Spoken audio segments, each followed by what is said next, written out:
If Aftersight podcasts are part of your week, donate today at aftersight.org/donate. Aftersight is a nonprofit, and your support keeps these programs on the air and expands access for people who are blind, have low vision, or need other access to print. Be the reason someone discovers Aftersight this week. Hello and welcome to this wonderful, unique episode as an Aftersight original. Now, if you're listening to The Blind Chick, to Blind Level Tech, to Blind Sight, to Navigating Life with Vision Loss, you're still in the same place, so don't change the station. We are bringing you a special Aftersight behind-the-scenes look into the life and story of Kim Wardlow. Kim is our executive director, and she's going to share some very interesting insights about her life and what Aftersight means to her and how she has become the director at Aftersight. So stick around for this wonderful episode and Kim's journey, and feel free to reach out with any comments or questions in your show of support for Aftersight. Thank you for listening. Hi, I'm Kim Wardlow, the director of Aftersight. If you've been listening to the Navigating Life with Vision Loss podcast, you may recognize me, or at least my voice, from that podcast which I host. But that podcast, as well as several others, including The Blind Chick, Blind Sight, Blind Level Tech, and The Blind Chick, are all Aftersight original podcasts that we produce. And Aftersight also has volunteer read materials, lots of other things, programs for folks that have vision loss, are blind, or need an alternative access to print. So lots of different things that we do under Aftersight. But today, I just wanted to share with you, this is a big year for me, and we've been sharing on lots of our social media and our email list about my big 60th birthday. And it's also later this year, I'll celebrate 25 years here at Aftersight, although it's had a couple other names along the way. So I thought that I would just also share with all of you, so that it would be here if folks were interested in who is the director of this organization. Maybe you hear my voice every once in a while, but don't really connect me with Aftersight. So I thought I would just go ahead and just do a quick video for you and kind of go over some of the things I've been sharing about my life, which has been really weird for me because I don't normally put a lot of personal information out on social media. So it's been a little bit odd and unsettling for me, but it's also been kind of fun to look through my life and kind of see how everything connected and how I ended up as executive director of Aftersight. So I was born here. I was born in Inglewood, Colorado, but we moved when I was 2. So I really grew up in Lamar, Colorado, which is in the southeast part of Colorado. It's a rural community. It was really just, where I grew up in was really just a place where I could be creative. I went to Miss Pat's preschool. I went to Parkview Elementary, which is still there.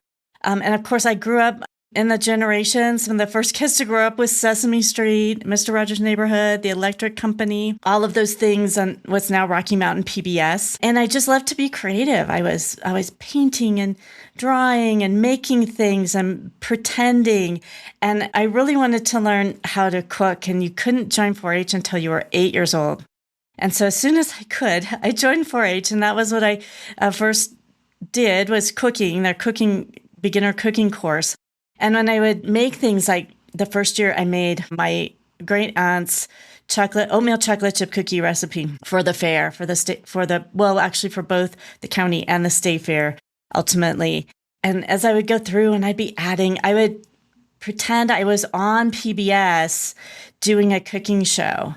And I would, explain what I was doing and the ingredients and how to measure. And so I always that was my dream, to grow up and do a PBS show.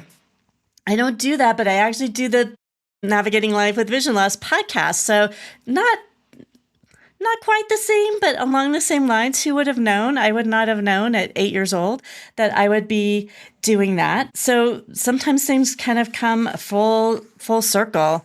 This year, of course, we're celebrating 250 years of our country and 150 years of the state of Colorado. Well, when I was 10, we were celebrating 200 years of our country's history and 100 years of our state being a state. And so I was surrounded by community.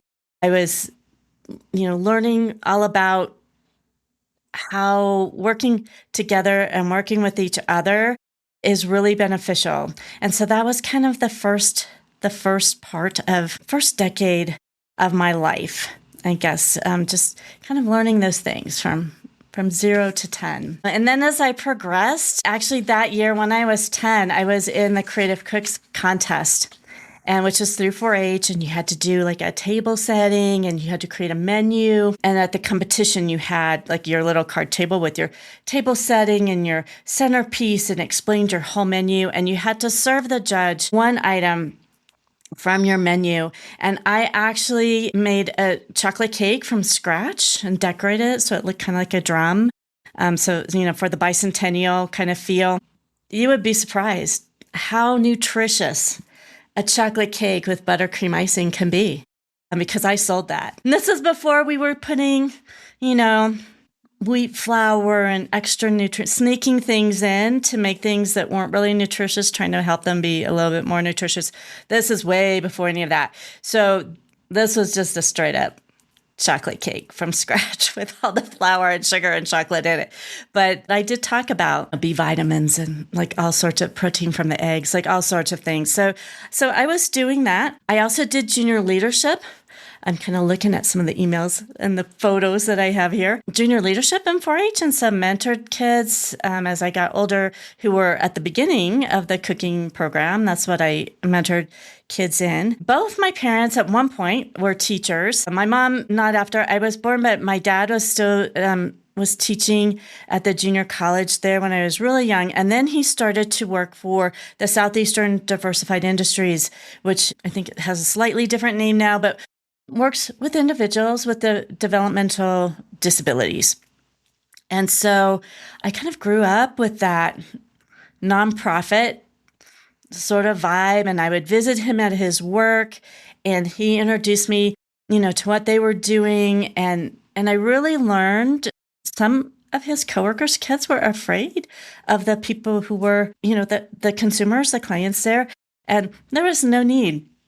They were just regular people. They just had a developmental disability. But I learned that to treat everyone with respect and dignity. And I watched my parents as they would contribute their time outside of him doing nonprofit work, but just also both my parents contributing financially, contributing time to other types of charities and things being done in the community. That was just how we lived. So I learned that really early on, that this is just how you live, giving back to your community. I had some interesting jobs. Between my junior and senior year in high school, I was in a program with some of my friends, and also from Lamar High School, but also some kids from Wiley High School. And we were in a program where we learned, this is when solar energy was brand new. And we were learning about solar energy in the morning, and then in the afternoon, and this was summer, in the afternoon when it was really hot, like 100 degrees, we would go out and we'd build solar panels, and we'd go install solar panels on the roofs of people's homes in 100-degree temperatures. It was crazy, and I loved it. It was really fun, but I look back and I think, oh my gosh, we painted these solar panels black, and we're up on, the roof and soaking it, designed to soak up the sun. It was kind of crazy. And then we also weatherized schools. So also mostly outside in the summer. But it was a really great learning experience. And it was fun for me, I'm an only child. So it was fun for me to work as a team with people I knew, and then with some other kids that I didn't know as well that I met during that summer. And it was really fun, and it was satisfying. We were excited about solar energy and this new thing, and we had math and science teachers that were part of the sponsoring of that program and taught us in the mornings. After that, when I started my senior year, I started to work after school at Valley State Bank. And people won't younger people will not believe this, but I literally went in after school and there'd be a stack of checks and there were big drawers and each account had a little section in the drawer. And I would literally take the check and look at the signature card and at the check and make sure that the signature matched the signature card. And then I would file the check away. And then at the end of the month, all those checks got sent out with the statements, which this doesn't happen anymore. Very long ago. So I did that.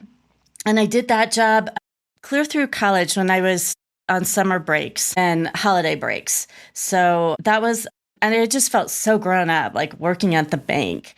But it was a great experience for me and learning to work kind of in that professional type of environment as still a high school student. That was really great. And just learning about work and showing up and being consistent and doing really good work and being able to move from the bookkeeping eventually to being a teller and all those things. So that was a great experience for me as well. So that was 10 through 19. And then of course, by that time, 19, I was in college and I was at the University of Denver and I was studying international studies with a minor in economics. And I had the opportunity my junior year to study in Aberdeen, Scotland. And that was great. I celebrated my 21st birthday there for spring break. I went to Greece and I also did a tour into Russia. And I picked this tour. Again, nothing online, searching for your travel plans online. I actually went to a travel agency in Aberdeen and they had a trip to Lisvyanka in Siberia, which when I looked on the map was exactly halfway around the world from Denver. So I picked it. I said, I'm going to go there. And my parents were so wonderful and really supported me to be able to travel because I was on scholarships at DU and some of them I couldn't use when I was overseas. So they were really, really helpful and I couldn't work legally. So I didn't work. They preferred I just soaked up the student life there and traveled and enjoyed that year. So that's what I did. But that really broadened my perspective to live for a school year and travel and just be curious and learn about people and learn about different cultures. It was really great. When I came back, my senior year, I worked for I did an internship for the International Marketing Division of the Department of Agriculture. And then I went from that internship to working as a marketing coordinator for an engineering company called Woodward Clyde. They too have gone through many different reiterations and names and been bought out over the years, but that's who they were when I first started. And I was excited because even though I was working in the Denver office, but I knew they had international offices. And I thought, someday I could work there. And the headquarters was in Denver. So I thought, I have a good chance. And indeed, I was able to do that. And I had some short-term assignments in Frankfurt, Germany. And then I worked a whole summer in Hong Kong, which was just an amazing experience and got to travel to the Philippines and a bit to China. So I really enjoyed all of that traveling. But I was also learning skills that I ended up using here in my work at Aftersight. So I was a proposal writer, a marketing coordinator, but really most of what that involved was coordinating proposals and writing like the general boilerplate things. And then obviously engineers and scientists wrote the key pieces about how we were actually going to perform work that required scientific and engineering knowledge. I didn't write that, but I helped to incorporate that and had great people, editors, and word processing people that, I didn't do that piece. I had people that helped me. So I was just part of a bigger team. But all of those skills really carried over later on. I also still was doing things with service. So in college, I belonged to Circle K, which is part of the Kiwanis. And then after I graduated and I was working, I volunteered at the Network Coffee House, which is a place for individuals who aren't housed to be able to go in the evenings and just what it sounds like, have coffee and people play cards and just a place to provide a safe place for community for folks. I worked with friends to plant trees. Actually, that might have even been folks from Wardlow Clyde. I know we did some service projects together. We built accessible trails for Wilderness on Wheels. So I just kind of continued that tradition of giving back because it was really ingrained in me to do that. And then as I got towards the end of my, I was still at Wardlow Clyde into my early 30s. But in my 30s, all sorts of things changed. One, I started volunteering for this place called the Radio Reading Service of the Rockies. And that's what Aftersight was called at that time, which I think was 1998. And when I first started, I was recording on reel-to-reel tapes, not even like I'm doing now, recording on a computer. But that changed. I only did that for a month or two, and everything switched over. But I'd seen in my church bulletin, I'd seen a little write-up that they were looking for readers. It did not say that it was in Boulder, because I lived in like South Denver. But I would drive up initially after work, and then on weekends, I had a program. I did a children's program called Cultural Celebrations, where I would read about different traditions in different countries that was at a kid's level. And so I could go in every other weekend and record for my weekly program. And that really worked out well for me. And then also during my early 30s, I switched jobs. So I started working for GE Access. And so I was actually based in Boulder, which made reading a whole lot easier because I could go just during my lunch hour to read. And I was a business development manager, and I was based in Boulder, but my territory was actually the Northeast coast. So I worked with our outside sales team and then our resellers from like New York, New Jersey, up through, through Boston and up through Maine. And I traveled half time. So I was gone every other week. I traveled. So I was either in the New York, New Jersey area, or I was in New England. And I just rotated back and forth. And I loved that because I could go to the theater. I'd get half-price theater tickets at the little booth on Broadway and go see shows. And I had amazing seafood. And on my off hours, I had a weekend or two where I went in early or stayed a little bit extra and could do some sightseeing, like historical kinds of sightseeing. So I really loved that. And it was such a freedom to me when I traveled. I always just have this sense of freedom when I traveled. I also met some new friends.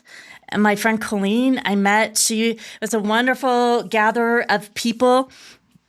And she organized hikes and snowshoeing adventures, races, going to see historical kinds of things. She was the person that she and her mom went to see the world's biggest ball of string when they went through Kansas, that kind of thing. So she was always organizing. People were just drawn to her, and she would organize these big groups of people and small groups too, but lots of different people. And I also met my friend Christy through Colleen, and they were really my snowshoeing buddies. And there were other people too that snowshoed with us.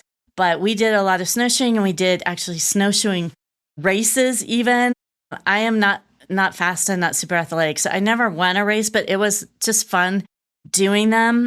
And we even did a mini triathlon at one point. So I really miss both of them. They're unfortunately both died of cancer many years ago now, but I miss both of them. And when I saw the picture of us snowshoeing together, that was just such a great memory for me. And so this was a big decade for me. As I was working at GE Access, we hit a period where there were lots of layoffs in that computer industry. And I was caught in the third round of layoffs, and it was the day I was going in to read at Radio Reading Service. And I went in and told David, I was still in shock. I think even though you know that there are layoffs, you know you might get laid off when it actually happens, you're still kind of in this state of shock of like, okay, what do I do now? And so he started asking me what I did. And I know he was thinking, well, maybe I know somebody I can introduce her to. But in the end, when he found out I'd done proposal writing and business development, and he said, wow, if you can take a big pay cut, you could come work here for us and do proposal writing and fundraising. And outreach types of things. And so I thought, well, I could do that for a bit because, it's always better to be working while you're looking for a job, right? So I was going to do that. And then I just sort of kept on doing that and enjoying being at a nonprofit and helping folks and not having a quota of things I needed to sell necessarily and all of that. And I really enjoyed it. And so obviously I am still here. And as I said, that later this year, I will celebrate my 25th anniversary here. But my second week I was there. So if I had not been laid off, I would have been in New York City. My rotating schedule would have put me in New York City on September 11th. But I was in my living room having been laid off, watching the television. But I started September 17th of 2001 at Radio Reading Service. And about a week later, we needed some work done on our T1 lines. And this guy named Doug came in to do that and was asking what we did. And I'm telling him about volunteer opportunities and to read. And so finally he was able to get in downstairs to where he needed to work on our T1s. But then a couple days later, he ended up signing up to volunteer and read for us. And so I would see him, come in and read. And a few weeks later, and I knew he was from New York or New Jersey area because of his accent. And I had just been working there. He will say he doesn't have an accent. You can still tell. But anyway, so he was reading. I got to talk to him and found out he plays a jazz trombone. And I was singing in Sweet Outlines at the time. And so anyway, we were talking as I was getting my coffee. He was prepping his paper. And then the phone rang. I went to answer the phone. He went to read. That was kind of it. And then the next day he called to see if I wanted to have lunch. We did. And then that weekend we went out and had dinner and went to the theater, and that was good. And then a couple years later, we got married. So that was a really great result of going to work for Radio Reading Service. I can't say it's happened for everyone, but it did happen for me. I met my husband here, and he did read for us for quite a while until he changed jobs, and things changed for him as well too. But sometimes you just never know. One little decision, and my decision to say yes, I would work at what is now Aftersight, really totally changed the rest of my life. And you just never know.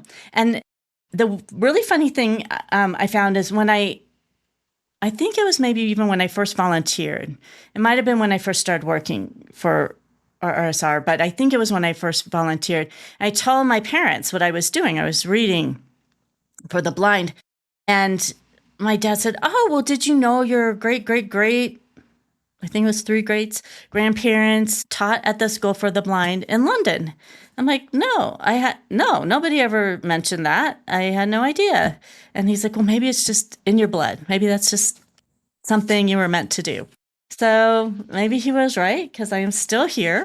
In my 40s, I was just really focused on, doing all that outreach for what became Audio Information Network of Colorado, and then now Aftersight in the last couple years. But it was great because I still was able to do my book club. I rediscovered knitting, which I had done as a kid in 4-H and really loved and hadn't done in years and years. And I still going into a yarn store and all the colors and all the fibers. For me, that's just energizing. And all my knitting groups and things are just so fun. I know there's the stereotype of the old grannies knitting, but we're actually kind of really fun, sort of rowdy, mostly ladies in my groups, my knitting groups, my fiber groups. And at that time, so I was still writing proposals, but I also did outreach. So I was traveling all over the state of Colorado. And it was great for lots of reasons. I liked to meet all the different people. I was sharing about Aftersight, a RSR, an Audio Information Network at the time. And I was setting up equipment for listeners. I was visiting yarn shops wherever I could, wherever I found them when I was traveling, and telling folks about what I did. And it was really fun. So I didn't have to go as far as the East Coast. It was just Colorado, but it was still great to see people. I even was back in Lamar a few times with my job, talking to folks there. So that was just a really fun time. I had started singing in a Skyline Chorus, which is a Sweet Adeline's chorus, a cappella. And I don't know, there were at least 100 of us or more. And if you're not familiar with Sweet Adeline's, you're not just like singing, you're performing, and there's choreography and there's costumes and glitter and sparkle. And, it's like being in a Broadway show or something like that when you can, at least for sure when you compete, and some of the shows we did. So I'd always loved drama and the theater and being in chorus. So I really loved that. And so I did that. Doug and I even had one of the quartets from my group sing at our wedding reception. And then there was a trio that he knew of jazz guys that played as well. We kind of incorporated the music into our wedding and have continued to do so, incorporating music into our lives. So that was really fun.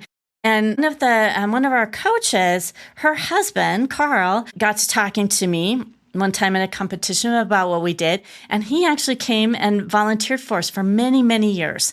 And he read the grocery ads. Like, you might not think of needing to read the grocery ads, but if you can read them, and certainly, for a lot of the time I've been here, internet access to grocery ads and things wasn't always an option. And sometimes even when it is, they don't work well with screen readers often. So it was really important to be able to provide that information.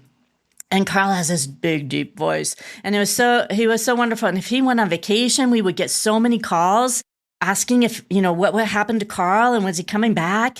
And so but he has retired. He read for us for so many years, and he did retire from reading a couple years ago, but we're still in contact.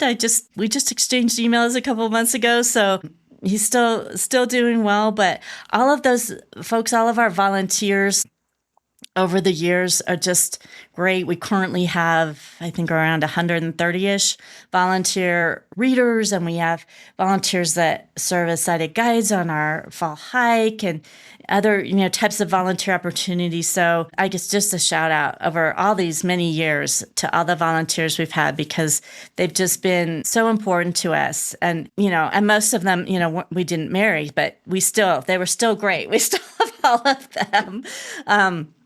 And we couldn't do what we do without them.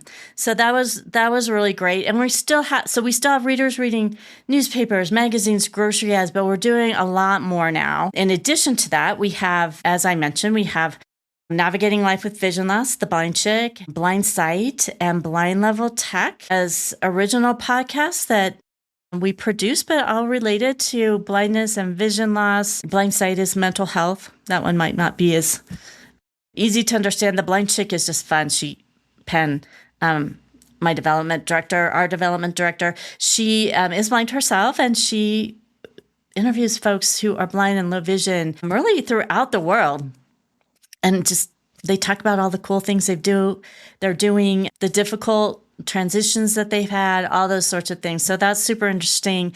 And Evan, who is our lead audio technician, he hosts Blind Level Tech and is, letting people know about all things assistive technology, and even technology that's not designed to be assistive, but works really well for blind individuals. So all of those things we have now. We have a peer support group that's virtual. We have a virtual book club, and we provide free white canes as well. So we have all these different things now that we've added, and all the different ways people can listen to our programming as well. So it started with, I mentioned I was setting up equipment, receivers. Well, now we provide echoes, and folks can listen on their smartphones, and all sorts of different ways. So it's really changed a lot over the years.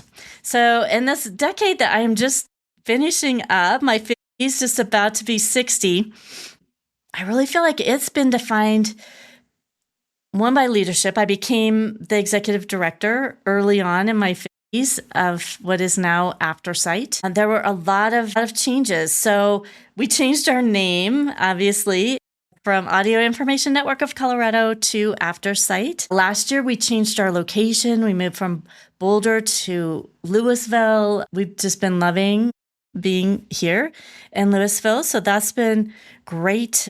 Early on, and actually right before I became the director, we had started testing the Amazon Echo devices as listening devices for our listeners. And that turned out to be really good because, as we all know, in 2020, the COVID hit and everybody was indoors. Our volunteers all started reading at home instead of coming into our studios. And we were having to do virtual training for setups and virtual presentations.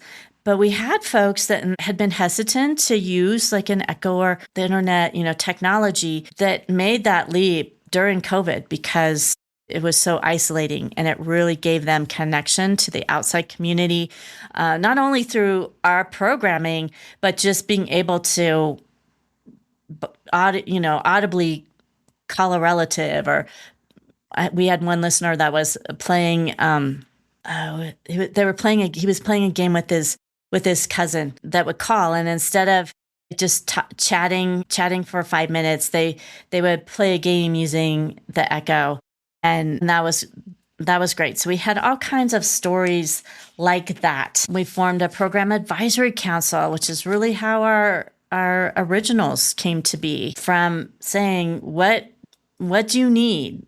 How can we be providing more that is helpful to the blind, low vision community, deafblind community? We've been working on that as well. And just folks that might need alternatives to print, but, especially those communities.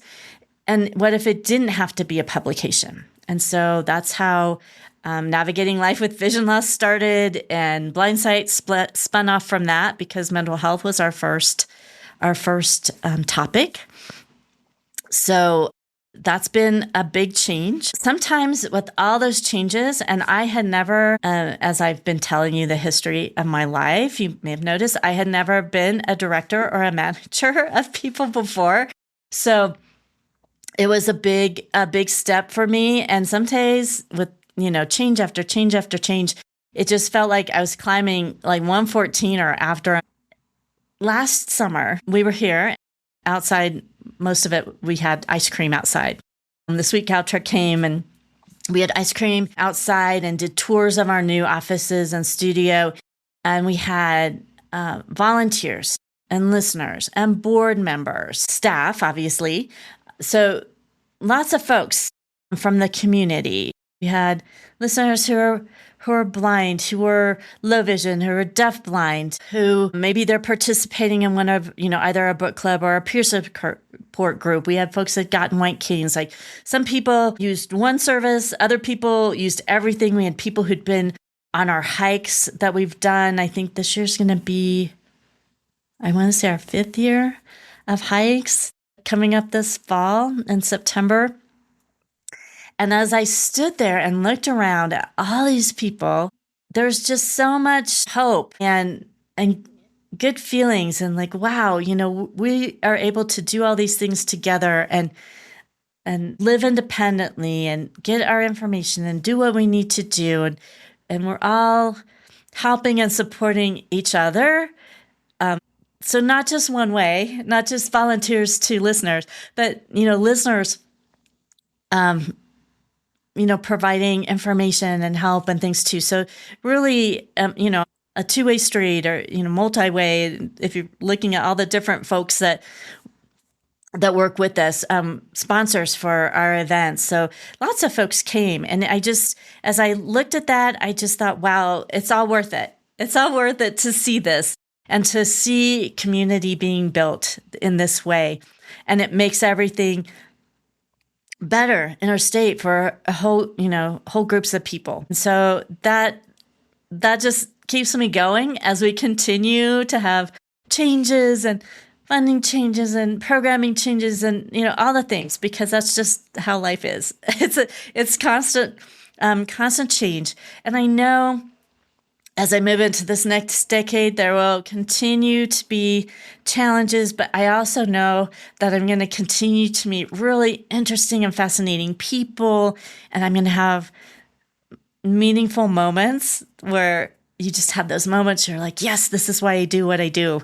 And that's always so great to have. I have a great team that surrounds me. I have my knitting buddies. Some of them come on our hikes with us. I have my great coworkers. So all of us together. And as I look back over everything, I think, wow, I thought volunteering to read for the blind was just, it's fun. It's something I like to do. I like to read. I like to read out loud. And I'm helping somebody. How great is that? But I had no idea at the time. I didn't even know it was a thing, like that you could be a director of an organization that does what we do. I didn't even know it existed at the time until I started reading. But I had no idea that really it would become my life's work and my purpose to create community and help individuals that have disabilities, especially in terms of vision loss or blindness, deafblind, to be able to get information and to be able to be independent on their own terms and live really full lives and all of us be part of community together. I had no idea, but it's made such a huge difference in my life. And I think for a lot of us, I know for my team as well.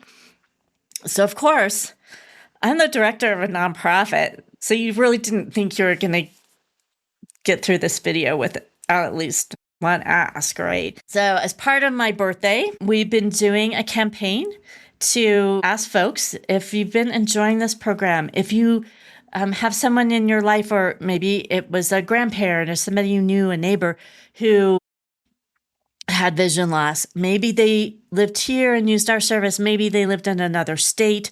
Maybe they used talking books, but you can relate to individuals who need the types of services that we provide. If you would consider celebrating my birthday with me, you don't have to send me personally a gift, but I would love it if you would donate $10 for a decade or $30 or $60 for all 6 of my decades to Aftersight. And you can do that just by going to our donate page on aftersight.org. And we would love for you to do that.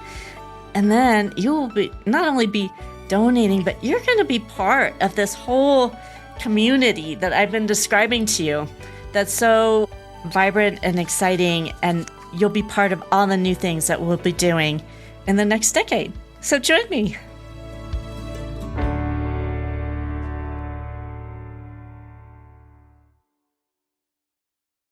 If Aftersight podcasts are part of your week, donate today at aftersight.org/donate. Aftersight is a nonprofit, and your support keeps these programs on the air and expands access for people who are blind, have low vision, or need other access to print. Be the reason someone discovers Aftersight this week.